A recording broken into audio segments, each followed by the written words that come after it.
La ilaha illallah la mawjuda la ilaha illallah la ma'buda illallah la ilaha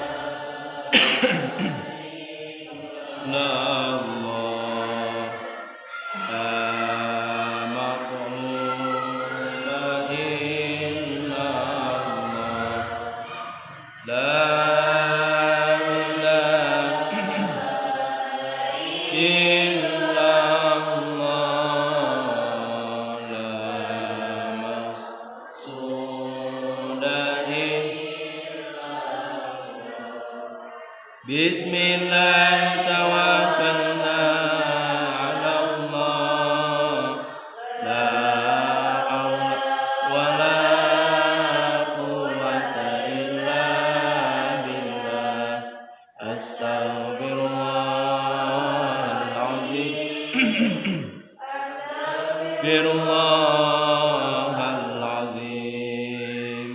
Astaghfirullahaladzim wa atubu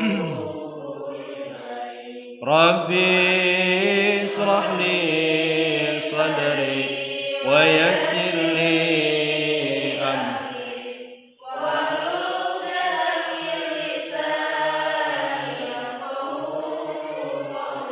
ya fatah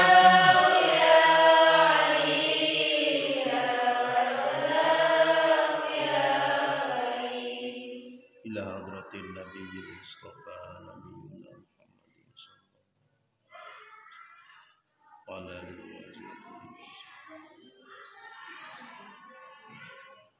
wasallam baitil kiram Al-Fatihah A'udzu billahi minasy syaithanir rajim Bismillahirrahmanirrahim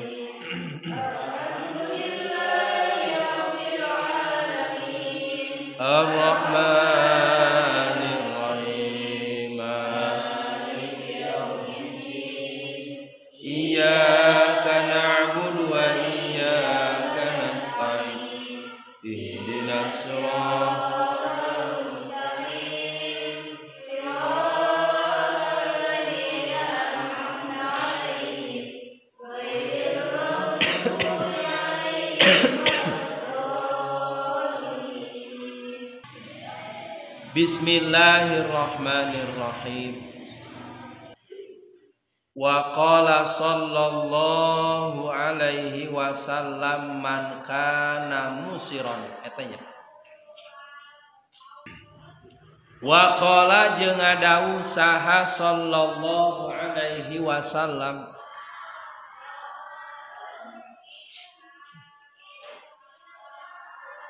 Kanjeng Nabi Muhammad sallallahu alaihi wasallam man kana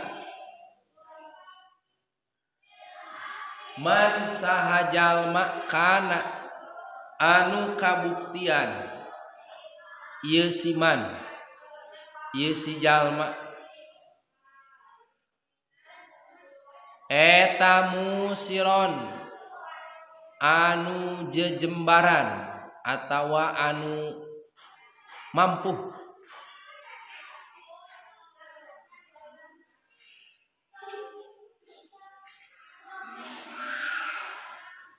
Musiron eta anu jejembaran li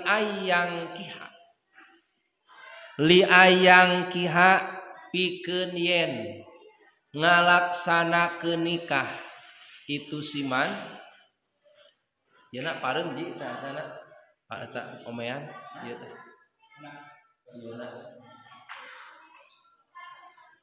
li ayang kiha pikeun yen ngalaksanakeun nikah ieu siman Sumala yang kiha tuluy henteu gawe nikah ieu siman. Sumala yang kiha tuluy henteu nikah ieu siman. Palaisa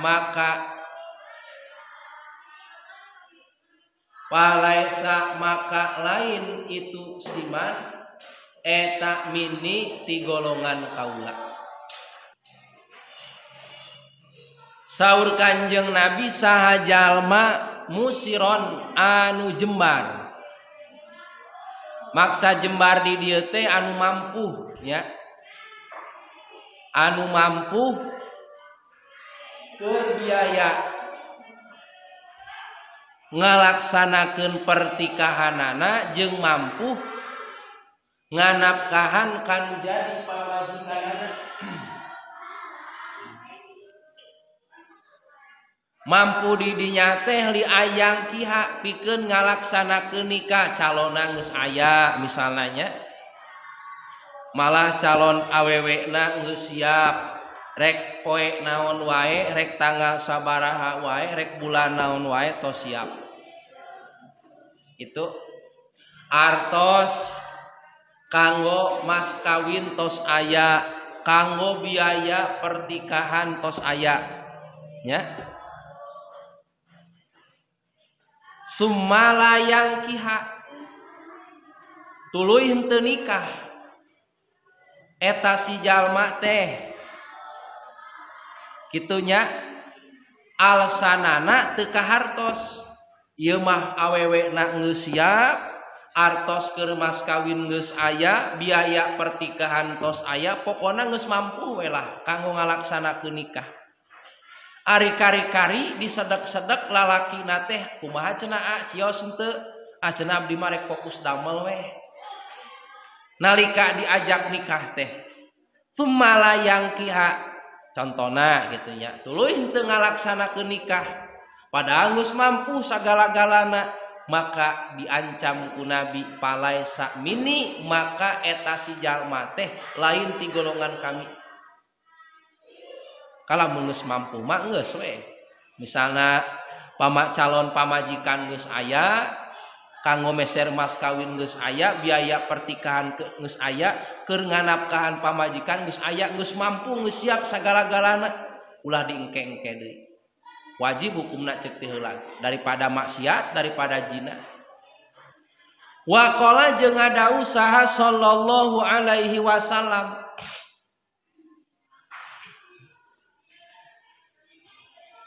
Idza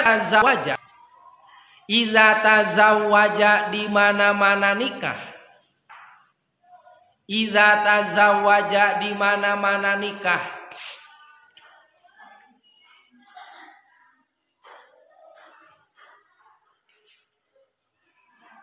Saha ar-rajulu hiji lalaki.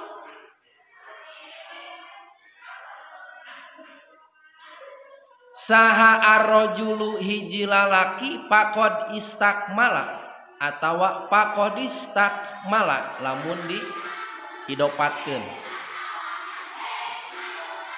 Pakod istakmala maka nyata geus nyampurnakeun. Pakod istakmala maka nyata nyampurnakeun itu siman nisfad dini kana satengahna kaimanan atawa kana satengahna agama. Jadi lalaki atawa awewe anu can boga salaki atawa lalaki anu can ngabogaan pamajikan dina hakikatna agamana can sampurna teh. Jadi lamun angka hiji teh mah masih 50-50, masih 50%, masih 50%, masih satengahna. Masih nisfudin satengahna tina agama. Makana aya hadis Kanjeng Nabi dina padilah ngalaksanakeun salat we. Sarokaat lalaki anu geus boga pamajikan jeung sarokaat lalaki anu can boga pamajikan perbandinganana hiji banding 70. Perbandinganana lalaki anu can boga pamajikan sarokaat hiji nilaina. Lamun lalaki anu geus boga pamajikan sarokaat teh padilahna 70 tikel. Makana bujangan lamun hayang pahala ganjaran sarua jeung anu geus boga pamajikan sarokaatna teh kudu menang 70 rakaat. Lamun 3 rakaat berarti menang mun 3 rakaat sabaraha tikeleun tah berarti geus 210. Lamun hayang sarua ganjaran pahala salat maghrib dina padilane. Lamun hayang sarua pahala ganjaran salat maghrib anu can boga pamajikan hayang sarua pahalana jeung anu geus boga pamajikan mudagna kudu 210 rakaateun. Sakarek aku dina hitungan padilah. Itu makana cek Nabi di dieu idza tazawajar rajulu faqad istakmala nispadin. Di mana-mana hiji lalaki nikah rarabi rumah tangga make kod ningali di makna li tahqiq faqad istakmala nispadin, maka nyata temen-temen eta si lalaki teh geus nyampurnakeun nispadini kana satengahna agama. Berarti can sampurna can rumah tangga masih satengah nispadin. Dok palyataki maka kudu sieun aranjeun kabeh Allah ka Gusti Allah.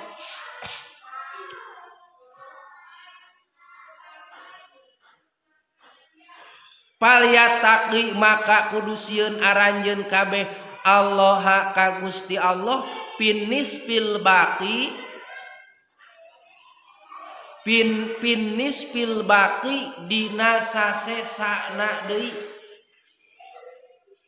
Pinis fil baqi dina satengah sasesana. Nah berarti ya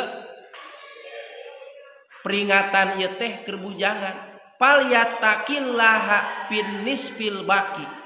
Dan kade sing sieun aranjeun kabeh ku Gusti Allah pinis fil baqi dina satengah sasesana lamun anu canika hati-hati. Wa qala jeung ngadawuh saha sallallahu alaihi wasallam Kanjeng Nabi sallallahu alaihi wasallam man tazawwaja lillah kapa wawako man sahajal ma tazawaja anu nikah ieu siman lillahi karena Allah. Nah ieu keur ngalampengkeun niat awal-awal rek ngalaksanakeun nikah ta ieu lempengkeun niatna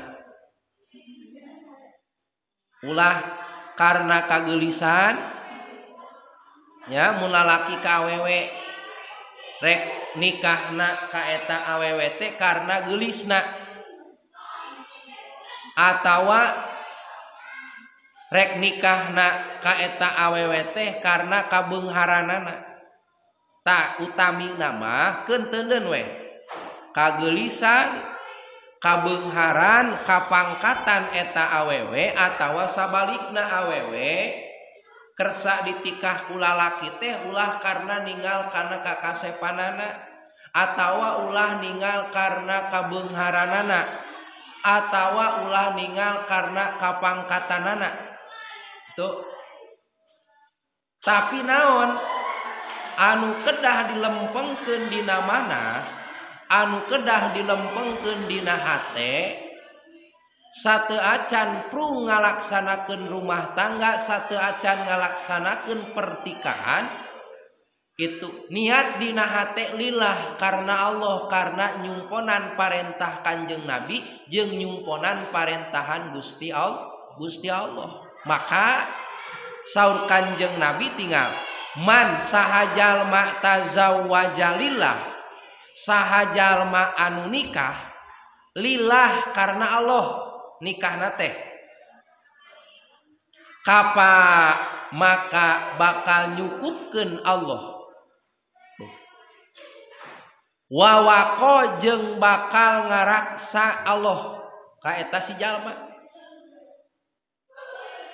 Dua kaunggulanana, dua pahalana keur jalmi anu ngalaksanakeun nikah, nikahna teh karena Allah, karena Gusti Allah, lain karena kakasepan, lain karena kabeungharan, lain karena kapangkatan.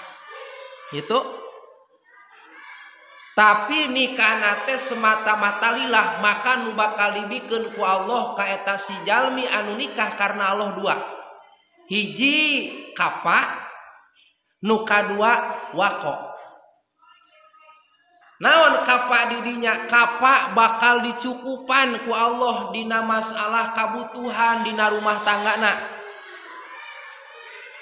Bakal dicukupkeun ku Allah. Rizkina bakal dicukupkeun ku Allah. Ya. Hayang naon-naon wae insyaallah. Hayang naon wae cita-citana di dalam rumah tangga antara lalaki jeung pamajikan, salaki jeung pamajikan, lamun duanana di awalan nikah karena lillah, karena Allah, kapa cukup ta rumah tanggana. Bakal dibere kacukupan dina rumah tanggana.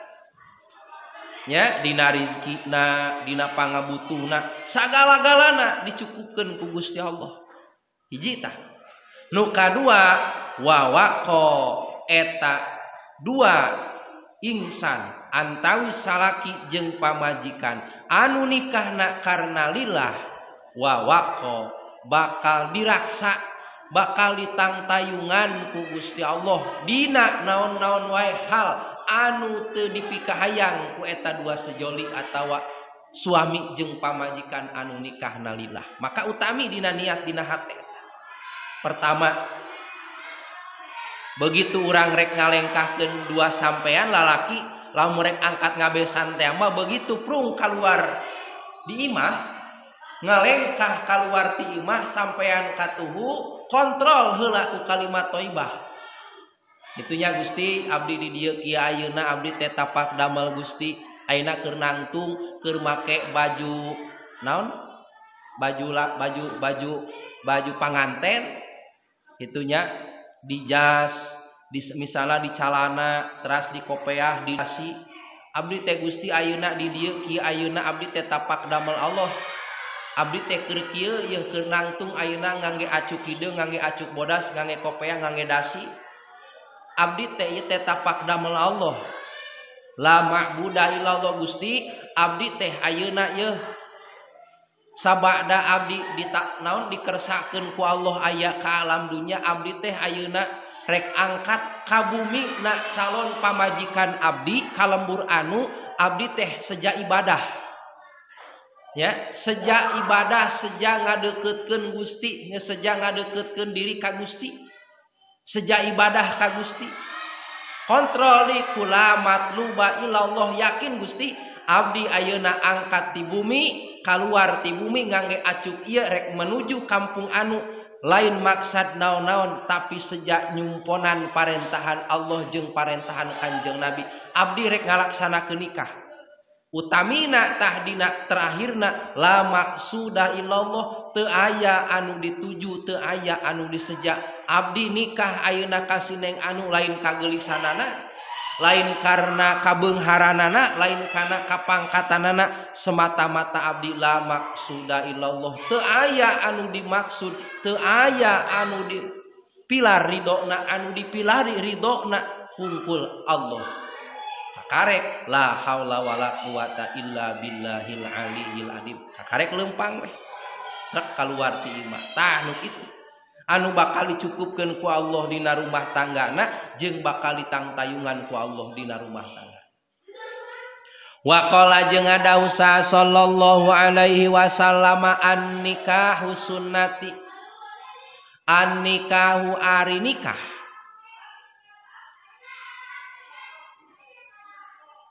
An nikahu ari nikah eta sunnati sunat kaula. Sunat Kanjeng Nabi cenah nikah teh. Paman maka saha jalma ahabba anu mika cinta itu si mani ka kaula. Nikah teh sunat kami saur Kanjeng Nabi, saha jalma anu mika cinta ka kami, anu mahabbah ka kami ceuk Nabi.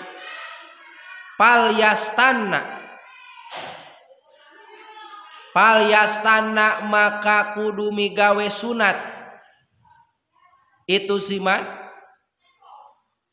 Palyastana maka kudu migawe sunat ieu siman bisunnati kalawan sunat kaula. Maka cek Nabi lamun seug anjeun ngaku cinta ka kami itu lamun seug anjeun ngaku cinta ka Kanjeng Nabi kade cek Nabi palyastan nabi sunnati lakonan laksanakeun naon sunnati sunat kami turutan lampah kaula cek Nabi turutan pagawean kaula sabab nikah teh sunat kami. Lamun anjeun ngaku cinta ka kami palyastanna bisunnati maka kudu migawe kana pasunatan kaula. Wa fi riwayatin jeung eta tetep tina hiji riwayat an nikahu ari nikah.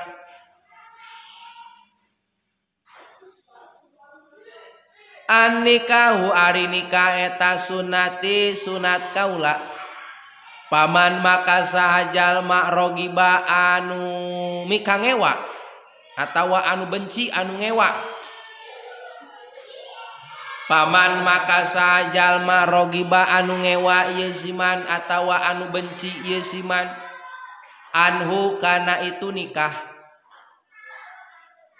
Palaesa maka lain itu siman eta mini ti golongan kami. Kade cek Nabi ya nikah teh sunat kami. Paman rogiba anhu palaesa mini nikah teh sunat kaula saha jalmi anu ngewa. Aing mah ngewa da ningali batur ngabesan teh itu teresep nikah teh lah. Rogiba anhu palaesa mini teresep kana ngalaksanakeun nikah teh ngewa ngalaksanakeun nikah teh palaesa mini maka eta si jalma ceuk Nabi diancam lain golongan kami ya tak kudu resep kana nikah. Wa qala jeung ngadawuh saha sallallahu alaihi wasallam Kanjeng Nabi Muhammad sallallahu alaihi wasallam tanakahu tanasalu pa ini mukatsirum bikumul umam yaumal kiamati. Tanakahu kudu nikah aranjeun sadayana. Tanakahu kudu nikah aranjeun sadayana. Tanasalu maka tangtu boga turunan anjeun. Sababiahna nikah teh bakal boga anak, kadituna bakal boga incu, bakal boga bao jeung saterusna nya. Eta tina hikmah nikah. Maka cek Nabi tanah kahu nikah aranjeun kabeh. Tuluy naon deui? Tanah salu maka sababiahna nikah aranjeun bakal boga katurunan, bakal boga darah daging. Anu bin anu ya. Anak saha maneh? Anak bapak anu. Saha inu maneh?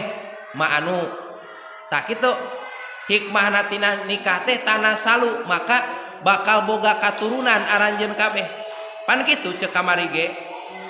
Nya lamun geus mampu nikah tuluy geus ngebet hayang boga katurunan. Lamun teu nikah teh bakal jinah. Maka wajib nikahna. Mampu geus hayang boga katurunan lamun teu nikah teh bakal zina, bakal doraka, maka wajib nikah. tuh diantawisna tanasalu maka tangtu bakal boga katurunan aranjeun kabeh pa ini maka saestuna ari kaula saur nabi ya pa ini maka saestuna ari kaula eta mukasirun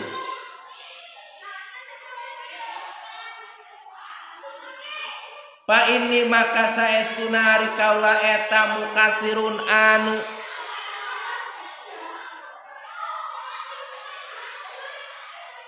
pa ini maka saestuna ari kaula eta mukasirun anu ngalobakeun al umama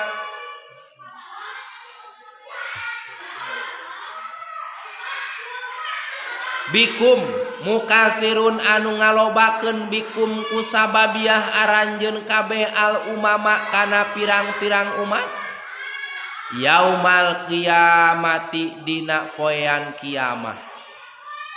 Tuh cek nabi pangna kudu nikah hiji nu kadua sababiahna nikah teh bakal boga katurunan naon sababna pa inni mukatsirum bikumul umama yaumal kiamah sabab kanjeng nabi engke dina poean kiamah bakal paloba-loba umat pan kanjeng nabi sabaraha putrana kanjeng nabi sok anu apal teu baraha putra kanjeng nabi sok lalaki heula Sayyid Qasim teras Sayyid Abdul Sayyid Qasim teras Sayyid Ibrahim terus keneh teu sabaraha tah Ruqayyah atos tadi sok naon deui Fatimah Zainab teras Kulsum atos teras Sayyid pamenggetna Sayyid Ibrahim teras Sayyid Abdullah atawa sokatelah nyaeta Tohir teras Sayyid Qasim saha anu misah tah anu genep mah eta saindung sabapa genep sadayana sabaraha 87 anu genep mah saindung sabapa eta ti saha ti Siti Khadijah Kubro anu hiji mah ta saha Sayyid Ibrahim eta ti Siti Maryah orang Kiptiah teh itu berarti sadayana sabaraha 7 pamegat 3 istri 4 leres teu kudu apal nek atuh urang berarti lamun teu apal kana putra kanjeng nabi berarti dina syahadat wa asyhadu anna muhammadar rasulullah nah berarti akidah nabawiyahna urang can sampurna jaba eta teh fardu ain nya akidah uluhiyah sifat kapangerana anu wajib di Allah 20 anu mustahil di Allah 20 anu wenang di Allah hiji ya jeung dalil-dalilna eta teh dalil akli jeung dalil naklina kudu apal tuluy we akidah nabawiyah tah nu tadi sifat 4 anu wajib di rasul 4 anu mustahil di rasul hiji anu wenang di rasul teras we urang kudu apal putrana putrina kanjeng nabi jeung rundayan-rundayana kanjeng nabi eta nya kudu apa rundayan kanjeng nabi jeung putra atanapi putrina kanjeng nabi aya sabaraha tah pamegetna aya sabaraha istrina aya sabaraha tah anu sabaraha aya nu saindung sabapa aya nu misah indung saha tah minimal kudu kadinya we minimal sangkan naon sangkan urang dina syahadatna sampurna asyhadu alla ilaha illallah wa asyhadu anna muhammadar rasul eta keur ngabongkar eta nanyahokeun teh coba da moal harapaleun ayeuna mah coba lamun teu ngaji nya di sakola ge coba panennya ya Allah ya Robbana tidak di bangsa jam saminggu teh di bangsa kali pertemuan agama teh matak pantes lamun seug budak ayeuna sakola SD tanpa dibarengan ku DTA atau ku ngaji di TPQ atau di pengajian, aduh bahaya. Atau SMP anu saminggu sakali kasentuh ku guru agama gitu ge lamun aya guru agamana asup. Lamun henteu, lamun tanpa ngaji ka tempat ka pengajian, aduh bahaya. Bahaya. Ya. Bahaya. Sabab naon? Sabab ayeuna anu lebih istilahna ari kahadean saeutik kamaksiatan kitu tah. Jadi ngokop kahadean saeutik doraka loba. Jadi kakokop gitu tah. Bakal kaelehkeun al haqqu bila nidom sayug labuhul batilu bin nidom. Istilah gitu. Kebaikan yang tidak terorganisir akan terkalahkan oleh kebatilan yang terorganisir. Dinatos kakompakan kahadean anu teu kompak bakal kaelehkeun ku kamaksiatan anu kompak. Adi antawisna eta. Fa inni mukatsirum bikumul umam yaumal kiamah. Engke teh Kanjeng Nabi bakal paloba-loba umat. Makana ieu kode etik ya. Keur lalaki mun bisa mah ieu teh Kanjeng Nabi mere kode dina harti naon? Lalaki hiji neangan calon pipamajikan teh anu pemecah rekor indung bapana teh loba misalnya ya calon pamajikan urang teh anak sabaraha anak 11 HD tah. Misalnya pemecah rekor indung bapana berarti hebat bekian, lain bekian geus misalnya kalau itu we. Itu nya. Teangan mah anu pemecah rekor neng. Bagus tah. Pemecah rekor teh. Misalnya tanya ka bogoh teh neng ari neng putra kasabaraha ti emak sang bapak. Abdi putra bungsu putra kasabaraha? Ka-11. Tapi inget tah hadis Kanjeng Nabi. Fa inni mukatsirum bikumul umam yaumal kiamah. Kanjeng Nabi engke bakal paloba-loba umat. Ulah. Komo lamun geus prung rumah tangga we, awal rumah tangga geus akad nikah, geus ulah wakad nikah boga anak heula we. Ulah aya bahasa kieu ya. Ulah aya bahasa kieu, rek kumaha urang maraban anak. Ceuk salaki biasa lalaki kitu. Gawe henteu, usaha henteu, anak we boga. Ulah mikiran masalah rejeki, ulah musingan masalah rejeki urang mah ikhtiar. Geus rumah tangga ulah make KB, ulah disuntik, ulah naon-naon. Boga anak ulah we. Tak mun bisa mah entong disuntik teh. Atau entong ngeut KB. Atau mending make kondom. Eta aman kene nganggo eta. Nya, aman kene nganggo eta salaresna. Naon sababna? Tanpa aya efek samping.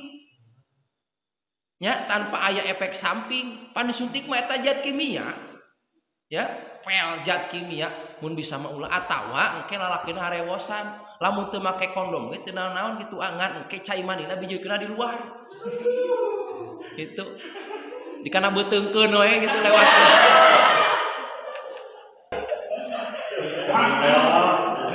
gitu